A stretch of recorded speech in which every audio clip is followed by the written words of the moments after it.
Why do so many people store healthy oils in plastic bottles? You might think it's fine, but it could actually be harming you. Let's break down the facts.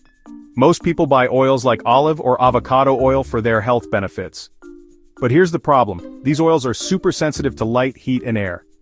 When exposed, they go bad fast, losing flavor, nutrients, and even turning toxic. But plastic bottles make things even worse. When oil sits in plastic, especially if it gets warm, harmful chemicals like BPA can sneak into your oil. No one wants that in their salad dressing. Plus, clear plastic does nothing to block light, speeding up that breakdown. That's why dark glass bottles are the gold standard.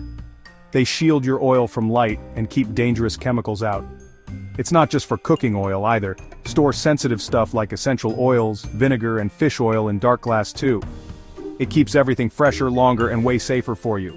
So, if you want to get the most from your oils and protect your health, ditch the plastic and go for dark glass. If this tip was helpful, hit like, share, and subscribe for more real health advice.